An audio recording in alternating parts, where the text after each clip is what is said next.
پانے والا شخص وہ ہوگا جس نے تم میں سے مجھ پر دنیا کے اندر بکثرت درود شریف پڑھے ہوں گے۔ قیامت کا دن ایک مشکل دن ہے، یقیناً بہت زیادہ اس میں پریشانیاں ہوں گی، مگر ان پریشانیوں سے، ان مشکلوں سے، ان مصیبتوں سے جلدی فارغ وہ ہو جائے گا، نجات وہ پا جائے گا انشاءاللہ جو دنیا میں کثرت سے درود پاک پڑھنے والا ہوگا۔ اللہ کرے کہ مجھے اور آپ کو کثرت سے درود پاک پڑھنے کی عادت نصیب ہو جائے۔ نیت کر لیجئے اور آئیے مل کر محبت کے ساتھ درود پاک پڑھ لیجئے۔ صلو علی الحبیب صلی اللہ تعالی علی محمد صلی اللہ علیہ وسلم۔ جب بھی دنیا میں ذو الحجہ کا مہینہ آتا ہے، سبحان اللہ، ایک عجب سی بہار آ جاتی ہے پوری دنیا میں۔ تو ایسے اسلامک ایونٹ ہوتے ہیں، ایسے اسلامی تہوار ہوتے ہیں اور اس طرح اسلامی فریضے سر انجام دیے جاتے ہیں کہ پوری دنیا کے مسلمان گویا موٹیویٹڈ ہو جاتے ہیں، پوری دنیا کے مسلمان گویا اس میں انوالو ہو جاتے ہیں۔ ایک تو الحمدللہ ہر سال حج ہوتا ہے اور لاکھوں مسلمان دنیا کے کم و بیش 150-200 ملکوں سے ٹریول کر کے حرمین طیبین پہنچتے ہیں، اور ان قریب وہ دن آنے والا ہے کہ جب مینا کی بستی آباد ہوگی اور مکہ پاک سے قافلے جب مینا کے لیے روانہ ہوں گے۔ یہ عجب روح پرور منظر ہوتا ہے، اور یقین جانیے میرے پیارے اسلامی بھائیوں، جو مینا اور عرفات کے 5 دن ہیں حج کرنے والوں کو وہ ساری زندگی یاد رہتے ہیں۔ اچھا، حج تو 25-30 لاکھ حاجی کرتے ہیں، مگر ایسا لگتا ہے کہ دنیا کے کروڑوں مسلمانوں کے دل ان کے ساتھ دھڑک رہے ہوتے ہیں کہ وہ مینا پہنچ گئے، اب عرفات پہنچ گئے، اب مزدلفہ پہنچ گئے، اور دل میں یہ تسلی ہوتی ہے کہ ہمارے وہ بھائی ساری امت کے لیے دعائیں کر رہے ہوں گے اور ان کی دعاؤں کا ہمیں بھی حصہ ملے گا۔ حج کرنے والوں کے ساتھ ساتھ ایک اور اہم فریضہ، ایک اور اسلامی ایکٹیویٹی جو ہوتی ہے پوری دنیا میں، وہ الحمدللہ قربانی کی جاتی ہے، اور قربانی کروڑوں کی تعداد میں مسلمان ساری دنیا میں کرتے ہیں۔ تو یہ ذو الحجہ کے جو 10 دن ہیں یہ بڑے ایکٹیو دن گزرتے ہیں مسلمانوں کے، اور بالخصوص اگر میں کہوں تو پاکستان میں اس کا جو قربانی کا جو انداز اور جو رواج اور جس انداز سے ذوق و شوق سے قربانی کی جاتی ہے، اس کی بات ہی نرالی ہے۔ قربانی ہم کیوں کرتے ہیں، اس کے پیچھے کیا عجب داستان ہے، یقین جانیے ناظرین، جب بھی اس داستان کو، جب بھی اس واقعے کو پڑھتے ہیں، ایمان تازہ ہو جاتا ہے کہ ایک باپ کو یہ حکم دیا گیا تھا کہ اپنے بیٹے کو ذبح کیا جائے، آج ہمیں تو جانور ذبح کرنے کا حکم دیا گیا ہے۔ ذرا سوچئے وہ کیسی قربانی مانگی گئی تھی، اور جب اس کا پس منظر آپ کے علم میں ہوگا، بلکہ ہمیں خود بھی اسے پڑھنا چاہیے، اپنے بچوں کو بھی بتانا چاہیے کہ آج ہم اپنے گھر میں بکرا یا بڑا جانور تو قربان کر رہے ہوتے ہیں، انجوائے کر رہے ہوتے ہیں، کھانے پک رہے ہوتے ہیں، مگر اس کی لاجک ہم سب کو ضرور پتہ ہونی چاہیے۔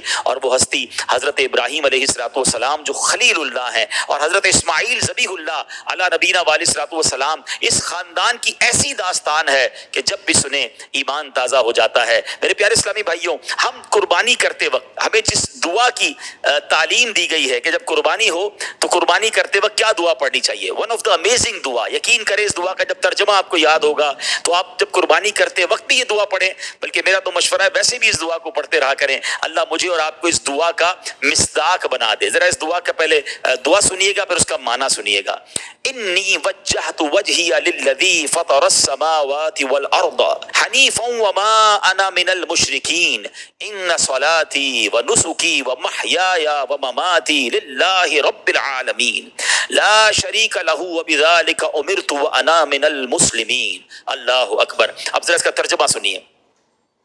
میں نے اپنا منہ اس کی طرف کیا جس نے آسمان و زمین بنائے، ایک اسی کا ہو کر اور میں مشرکوں میں نہیں۔ بے شک میری نماز اور میری قربانیاں اور میرا جینا اور میرا مرنا سب اللہ کے لیے ہے جو رب سارے جہان کا۔ اللہ اکبر۔ اللہ کرے ایسے بن جائیں کہ ہمارا جینا، ہمارا مرنا، ہماری قربانی، ہمارا سب کچھ ہو تو وہ فقط رب تعالیٰ کے لیے ہو۔ آگے فرمایا اس کا کوئی شریک نہیں، مجھے یہی حکم ہے اور میں مسلمانوں میں ہوں۔ اے اللہ عز و جل، تیری ہی لیے اور تیری ہوئی توفیق سے اللہ کے نام سے شروع، اللہ سب سے بڑا ہے۔ تو اے میرے پیارے اسلامی بھائیوں، یہ دعا میں تو ہم پڑھتے ہیں کہ میرا سب کچھ رب کا ہے، مگر کیا پریکٹیکلی ایسا کرتے ہیں؟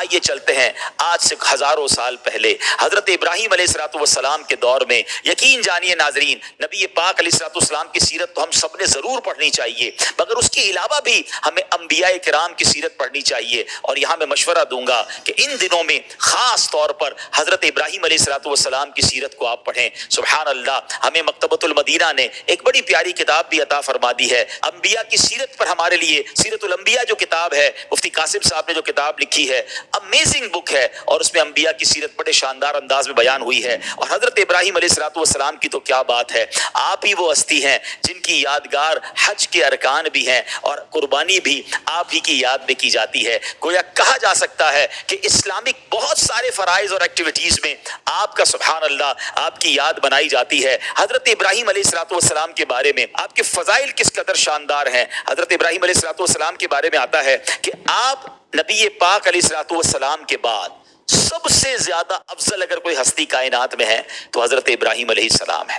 حضرت ابراہیم علیہ الصلوۃ والسلام اپنے بعد میں آنے والے سارے انبیاء کرام علیہ الصلوۃ والسلام کے والد ہیں. اللہ اکبر. ہر دین میں آپ کی تعظیم کی جاتی ہے, آپ ہی کی یاد قربانی ہے, آپ ہی کی یادگار ارکان حج ہیں, آپ ہی کعبہ شریف کی پہلی تعمیر کرنے والے یعنی اس کو گھر کی شکل میں بنانے والے ہیں. جس پتھر پر کھڑے ہو کر آپ نے کعبہ مشرفہ کی تعمیر کی وہاں قیام اور سجدے ہونے لگے, مقام ابراہیم وہ قرار پایا. سبحان اللہ. مسلمانوں کے فوت ہو جانے والے بچوں کی آپ علیہ الصلوۃ والسلام اور آپ کی زوجہ حضرت سارہ رضی اللہ تعالی عنہا عالم برزخ میں پرورش کرتے ہیں. سبحان اللہ. اچھا, اسی طرح حضرت ابراہیم علیہ الصلوۃ والسلام کے کچھ ایسے کام بھی ہیں جو آپ ہی سے سٹارٹ ہوئے. لوگ انوینشنز پر باتیں کرتے ہیں کہ فلاں چیز فلاں نے ایجاد کی ہے, فلاں چیز فلاں کی وجہ سے شروع ہوئی ہے. تو حضرت ابراہیم علیہ الصلوۃ والسلام سے بھی کئی کاموں کی ابتدا ہوئی ہے. سبحان اللہ. سب سے پہلے آپ علیہ الصلوۃ والسلام کے بال ہی سفید ہوئے. اس سے پہلے بال سفید نہیں ہوتے تھے. سب سے پہلے آپ ہی نے سفید بالوں پر مہندی اور قطم یعنی نیل کے پتوں کا خضاب لگایا. سب سے پہلے آپ ہی نے سلا ہوا پجامہ پہنا. سب سے پہلے آپ علیہ الصلوۃ والسلام نے منبر پر خطبہ پڑھا. سب سے پہلے آپ علیہ السلام نے راہ خدا میں جہاد کیا. سب سے پہلے مہمان نوازی کی رسم بھی آپ نے شروع کی. اور سبحان اللہ, یہ جو ہم گلے ملتے ہیں نا, معانقہ کرنا کہلاتا ہے. یہ معانقہ بھی حضرت ابراہیم علیہ الصلوۃ والسلام نے ہی سب سے پہلے شروع کیا. اور کھانا جو سرید کہلاتا ہے, جو شوربے کے اندر روٹی وغیرہ ڈال کے ملا کے جو کھایا جاتا ہے, یہ بھی سب سے پہلے حضرت ابراہیم علیہ الصلوۃ والسلام نے تیار کیا. مہمان نوازی کا آپ کا عالم یہ تھا کہ آپ کے دسترخوان پر روزانہ کوئی نہ کوئی مہمان ہوا کرتا تھا. حضرت ابراہیم علیہ الصلوۃ والسلام کی اگر لائف کو تھورلی دیکھیں, غور سے دیکھیں, تو آپ کی زندگی میں بڑے پیچ و خم آئے. آپ کے واقعات کتنے سارے قرآن میں موجود ہیں. ابھی 17-18 سال کی عمر ہے آپ کی, جوانی کا دور ہے, اور وہ وقت آ گیا کہ جب نمرود نے ایک ایسی آگ لگائی. اس کا ریزن بیہائنڈ کچھ اور تھا کہ جب آپ نے ان کے باطلان جو جھوٹے خدا تھے ان کو ماننے سے انکار کیا, تو اب آپ کو جلانے کے پلان کر لیا گیا.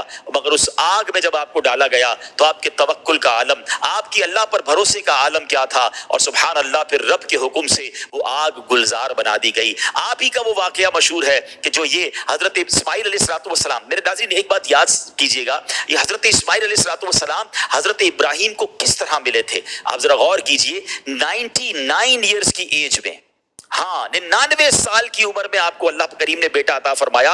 اور آپ زبردست اللہ کی بارگاہ میں بار بار دعا کرتے بڑی التجا کے ساتھ. اور آپ کیا کہا کرتے, اسمع یا ایل, اسمع یا ایل. اسمع عربی کا لفظ ہے, ایل عبرانی زبان کا لفظ ہے. آپ دعا کرتے, اسمع کے معنی ہے سن لے, ایل کے